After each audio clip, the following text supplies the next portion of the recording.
Je serai représentée donc à l'Axone, au salon, à la foire de Montbéliard, pour que les gens découvrent un petit peu et voient de près ce que signifie mon travail. J'ai ouvert mon atelier en 2006, qui se trouvait rue du Moulin à Anjoutet, dans un local qui appartient à la mairie. Et depuis novembre 2013, j'ai ouvert mon propre atelier qui se trouve chez moi, dans ma maison, dans toute la partie grange. Au rez-de-chaussée, vous avez toute la partie galerie où vous pouvez visiter et voir l'ensemble de mon travail.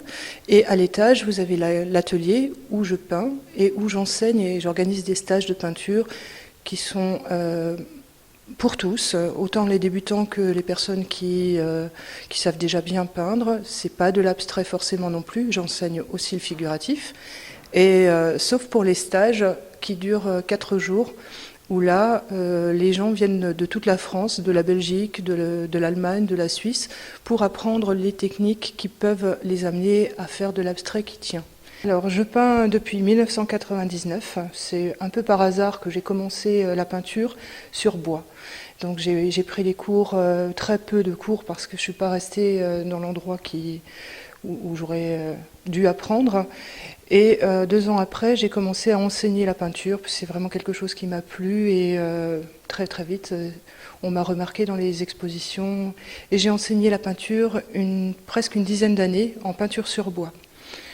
Une fois qu'on avait fait le tour avec mes élèves, j'ai bien dû passer à autre chose parce que la peinture sur bois déjà perdait un petit peu de sa notoriété et j'ai décidé d'enseigner la peinture acrylique sur toile. Donc là pareil, j'ai appris le figuratif, pas du tout l'abstrait, mais j'avais quand même déjà une envie et un besoin de comprendre pourquoi l'abstrait, qu'est-ce qui pouvait motiver les artistes à faire de l'abstrait. Donc j'ai étudié de mon côté, observé les artistes, j'ai fait un stage pour comprendre pourquoi les artistes peignaient en abstrait. Alors en général, les gens qui achètent mes peintures sont des gens qui aiment mon art déjà et qui connaissent ma peinture, qui ont déjà cherché ailleurs, qui ont essayé de voir, voilà. Donc ils achètent mon style. Donc si effectivement ils me disent ah oui mais j'aurais bien aimé cette toile mais en plus grand, plus petit ou en rectangle, etc. Je leur dis oui d'accord, j'ai dit ça va pas être la même toile, je vais travailler sur ce qui vous plaît, sur les couleurs qui vous plaisent, mais ça va pas du tout être la même toile. Et je vais leur faire la toile. Ils ne sont jamais obligés de la prendre puisqu'il faut quand même qu'il y ait un coup de cœur dans la toile. C'est pas des commandes. En abstrait, on peut pas faire de la commande, c'est pas possible. C'est vraiment quelque chose qui me correspond parce que ça va plus loin que le figuratif.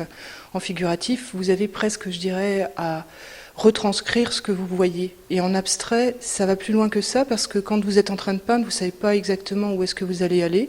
Et c'est que nous et nous seuls qui pouvons raconter une histoire à travers juste la couleur, la composition, et c'est pour ça que j'aime l'abstrait.